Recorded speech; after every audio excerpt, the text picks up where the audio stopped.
Prisoner 959. Have you ever been hit with the feeling where time just stops whilst making the most difficult decision of your life? I have. It was the most pressurizing, stressful, and scariest decision I ever made, but I somehow managed to get the right choice. It was a very narrow escape. First things first, I'm a prison security officer working at a very dark but highly facilitated prison in Detroit. I'd have to say half of hell spawns dwells here. But the worst criminals you could ever imagine all decided to converge into one place. That place just so happened to be here. Let me tell you, this place is the most fucked up grimhole you could ever imagine. Think of a place with barely any rules, inhabited by unruly citizens. Well, this is it. It turns you into a person you never thought you'd be. Your mind becomes easily desensitized and corrupt over the course of a month or so. The least cringeworthy crime somebody's committed here was probably aggravated assault on multiple accounts. Oftentimes, me and the other guards would try to find somebody who had the lightest charge or charges on them when we got bored, if there are no children molesters to beat the shit out of them for fun. Prison fights are a daily basis. Riots used to be monthly rituals. Many of us used to wonder how the hell we survived for this long before we upgraded. We became so uptight. We are authorized to fire upon anyone who causes a misconduct and try to keep everything in order before we have to fire a shot. It really messes with your head and makes you forget proper ethics and reason. I've seen guards shoot prisoners just because they didn't like them. The cells get darker and colder the deeper you go into the facility. Some of them make you wonder if they're even supposed to be a whole cell. We sometimes travel there since the prison fills up pretty quickly while the older ones take leave. The deepest hall had an ambience of dreadful darkness. The occasional rat squeal could be heard. The stereotypical moisture-dropping sounds were present. You could even sometimes hear the prisoners screaming and pitching a fit while losing their sanity. Just the feeling of the hall gave you the creeps. It was cold and able to send chills down your body no matter how many times you've been down there. There was, however, one strange room that we noticed at the end of one of the halls. It was found in the depths of the cell block. It seemed to have been an old steel bar for a handle. It had 4 strange-looking locks. There was a very faded square of what used to be a sign. I never knew what it once said, neither did the other guards. The only letters I could make out of it were O-O-R at the bottom right corner. Nobody that we knew had ever been in those doors except for the very few highest-ranking officials. Some of us had questioned the door. They were all told the same thing. That's classified. A rumor leaked that dead bodies made into a tomb were settled there, but it wasn't solid enough for most of us to believe it. We all just knew something wasn't right about that room. Today, a major prison riot broke out. Who knows what started it? It all seems so planned out though, so cleverly timed. 3 guards were killed instantly with a giant mob of orange suits attacking everyone else in sight. Some had small, almost useless weapons, which escalated into bigger and much more dangerous weapons. The guards' batons were taken and used to bash doors and their heads. A few of them somehow salvaged some firearms and were using them against us. The guards in the more populated rooms had no chance. There were many groups wandering around, either trying to let out the other prisoners or find the emergency gun cache. It was hidden very well in the facility, but it wouldn't go undiscovered for long. It could eventually be found, especially with the determination of the prisoners. I ran into one of the top secret rooms, which was opened but deserted. I reached into an open drawer hidden under a desk in the corner of the room. There was a key. It wasn't like any key I've ever seen. It was shaped like a skeleton key, except the studs were shaped into strange thunderbolt-like patterns. There was a note next to it that said, "Warning. Authorized use only for this key, or lethal force will be used." I somehow instantly knew what it was for. So I ran towards the depths of the jail while dodging incoming prisoner blows. I managed to throw a deadly nose break onto one of them and slammed another. I don't remember how I got there. I must have blacked out from the lights. As I stood at the end of the long cell hall, I felt a strange, suspenseful dread course through my body. The closer I neared the door titled "Or," the more nervous I felt. I quivered, probably from the coldness of the cell and slight fear that was bothering me. The dripping of moisture must have been the loudest sound I'd heard at the time. I felt lightheaded, wondering what I was about to experience. However, I didn't have much time. Whether I was going to hide in the room or bunker in for safety, I needed to get in. So I placed the key into the locks. It required effort to awkwardly twist the key. Each one had a loud breaking sound when they were unlocked. I paused. I felt very uncomfortable. I knew it had to be done. I grabbed the metal handle and pulled.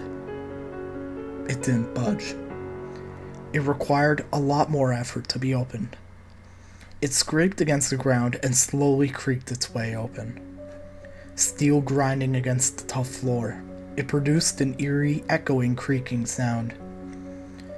I went inside and closed the door until there was only a crack. It was dark. Pitch dark, even though I could barely see the crack from the door. All I saw was black. The room seemed to be spacey enough to spread your arms out without touching the walls. I felt for a switch, lever, something, anything to produce even just a little bit of light. I felt a string that seemed attached to something above me, and pulled on it. An old-fashioned metal hanging light shone from above. There in front of me was the steel cylinder. It was not only locked with a safe wheel and 4 other strange-looking locks, but it was bolted shut, like it was never meant to be opened. Then, the answer to all my curiosity to what was in this room came upon me when I saw a metal peephole. It was lock closed. It was placed about 3 feet above my head. I am 6'1". The cylinder towered above me. My height only reached half of that cylinder. I found a key laying out on the steel drawer nearby that I didn't notice due to the dark display I'd been fantasizing about for the longest time. I placed the key into the peephole lock to see if it would work. To my surprise, it fit perfectly.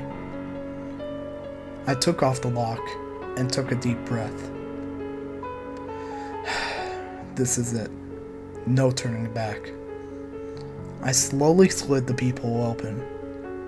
I felt like I couldn't move any part of my body besides my hand. Immediately, I saw 2 dim scarred eyelids inside.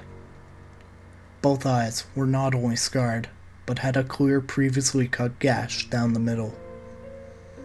I froze for a second, but then after a bit, I said, "Hello?" The eyelids opened swiftly, without warning. These eyes were unlike anything I've ever seen. One was discolored and white, as if it were a blind eye. The other was red, blood red.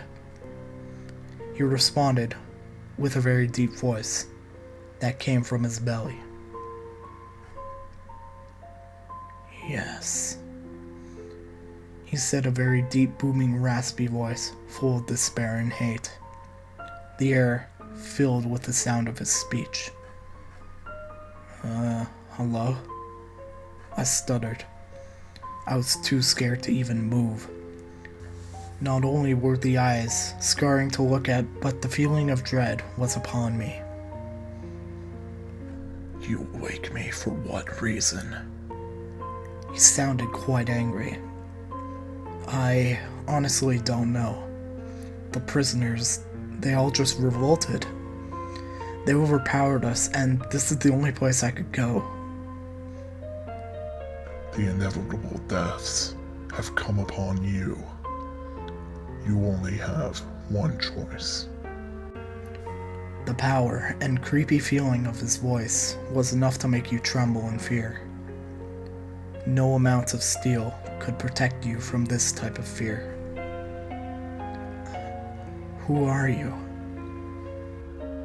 959. Was all he said.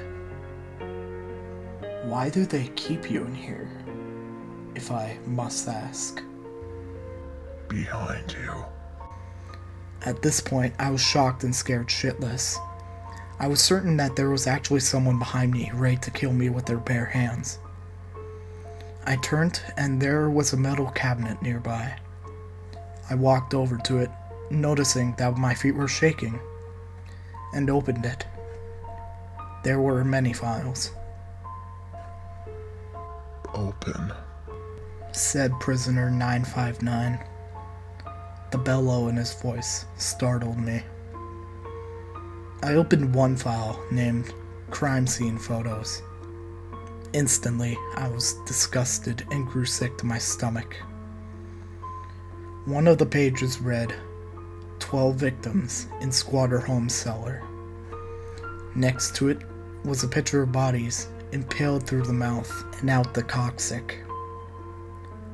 They were all upside down, stripped, bloodied, and bearing almost no layers of skin. Their mouths were stretched wide open, and their jaws unhinged so that the poles which impaled them could fit. Some of them had absolutely no teeth, but bloody gums squeezing on the holes. Their eyes were rolled back onto their head, and some of them were facing directly at the camera. The bloodshot whites of their eyes displayed the pain and agony they must have gone through. Behind them was a message written in blood on the cellar concrete wall reading, "Penance." I never seen such a revolting picture in my life. You did all this? I trembled. They deserved it, quietly replied the prisoner. I looked deeper, and it showed a picture of a cell from the prison. There was so much gore in the cells. I remember overhearing about this incident from prisoners, but I didn't know it was actually true. There lay two of what seemed like dead inmates on the ground, and one of them was nailed to the wall with a long metal piece from the bed.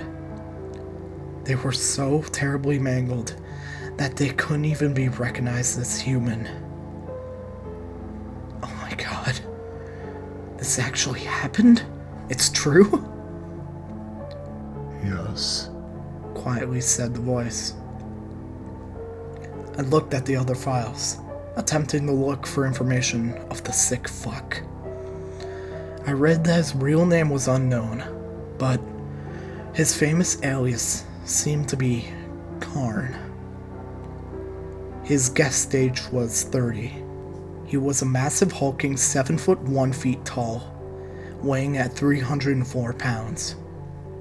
I couldn't believe it. Taking on someone of this magnitude was impossible without enough firepower. His early life was completely unknown. He has 103 confirmed murders, although he potentially has claimed 170.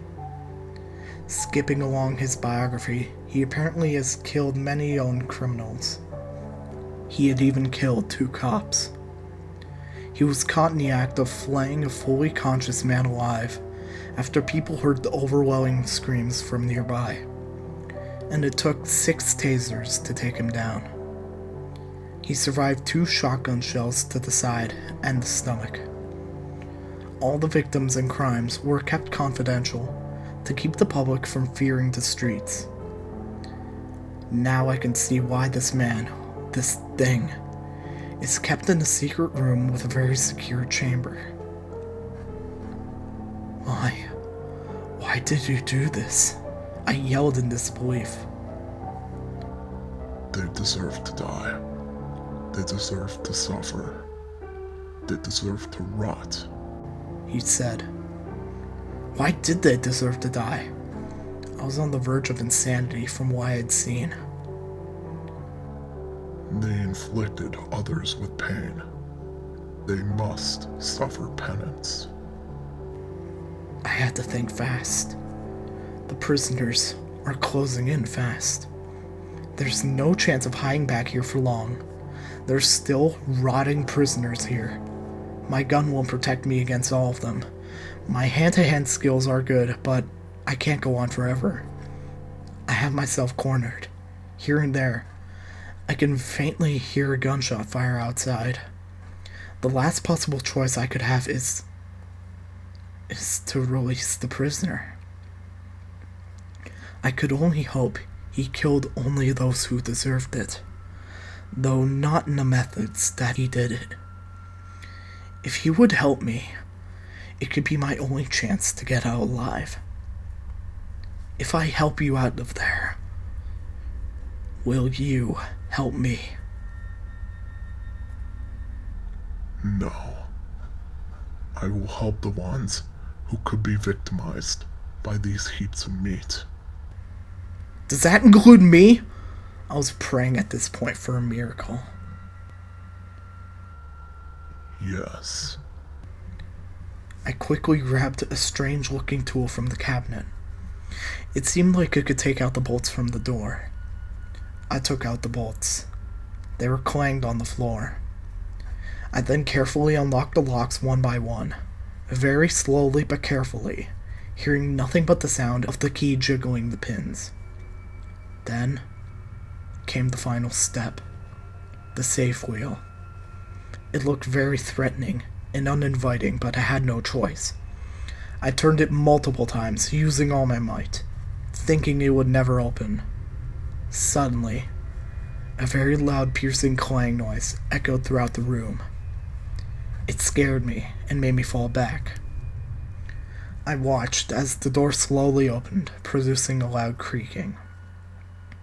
Inside, there the prisoner just stood, just as his files described. He was a giant, wearing ragged old orange clothes, greased up to the point where it was almost gray. He was a mess. His face was terribly scarred. Not a single patch of skin on his face was smooth. His malicious eyes stared back at me. One of them white, one of them red. They stared at me from behind a mask which covered his nose and mouth. It had straps that wrapped around to the back of his head. It seemed to have parts that went into his mouth. Instantly, I referenced it to Hannibal Lecter. The mask was probably enough to keep him from biting. His scars left you speechless with fear. He had very long black hair, which lengthened down to his waist. There were chains around his limbs. The inside of the steel door had a couple of dents that were all made for a human being. I thought to myself how I could unchain him without freaking the hell out. But just then, he fucking broke the chains right out the chamber. Just like that. A human being ripped the chains out from the chamber with ease. He stepped out the chamber. His boots produced a loud thump that you could feel on the ground. He towered over my head. He came up to me, staring me in both of the eyes, into my soul and past it as well. He was extremely enraged. I felt so frightened, I just couldn't move. I was shivering throughout my whole body. I wouldn't dare budge or twitch. He put his hands forward. I thought he was going to wring my neck, but he didn't. He was showing me his handcuffs so I could unlock them. I did so for him, then slowly sidestepped out of the way. He just kept staring at me with that look as if he wanted nothing more than to gouge my eyes out. But he slowly turned and went on his way. He opened the door with almost no effort and thumped down the cell block hall. I watched him as he made his way down. All of a sudden, 2 prisoners arrived around the corner and darted from down the block. That proved to be the biggest and last mistake of their lives. They immediately saw Karn and just froze, but worse than I ever did. They must have known about this incident in the cell. They were too shocked to budge, their eyes widened. Unexpectedly, the giant drew back his hand and backhanded his fist into the side of the first prisoner's head. His head smacked off the floor and one of the whole cells, and drew blood all over his face. 959 grabbed the second prisoner's face and smashed the back of his head against the other side of the wall where he was. Instantly, the brain matter, blood, and pieces of skull blotched everywhere, making as gory as a mess on the wall and floor. I was speechless. I couldn't say or do anything from this point. 959 just killed 2 men with little effort. By the time I collected myself and regained what was left of my sanity, a few minutes later, I started down the hall towards the direction that 959 went. It wasn't long before the commotion in the prison went to angry riots from blood-curdling screams, cries for help, pleas for mercy, and groans of agony. I saw the remains of prisoners scattered all around. As the halls and rooms grew smaller, all I could see were bloodied fragments covering orange clothing. Some were impaled on bars in the same fashion as before, which were made off the ripped-off cell door. Gunshots fired, but it seemed to do nothing about the screams. I ran towards the path of dismembered limbs and corpses. Not a single life was spared. No quarter, no warning, no mercy. Every prisoner was grotesquely murdered in cold blood. One of them was hung up over the railing by an orange pair of pants. The only bodies that weren't mangled as badly as the orange suits were the guards. Most of their corpses were intact. The ones that were still alive were scared shitless. Maybe they were saved. When I caught up to 959, I could see him stomp on a prisoner's head, squashing it like a grape. He was pulling a prisoner off of a guard by his neck. He picked him up, slammed him against the wall, and squeezed until his neck made a loud cracking sound. He was killed instantly. Another inmate attempted to rush 959 with the butt of a shotgun. He rammed it into his back, but barely even budged him. In response, prisoner 959 turned around and grabbed the gun. The inmate tried to punch him in the face, but he blocked it with his right hand, grabbing it and struck the elbow with his left hand, dislocating it. The inmate screamed in pain. 959 then proceeded to bludgeon him to a shattered boneless pulp with the shotgun until it broke apart. He then shoved the barrel into one of the inmate's abdomen.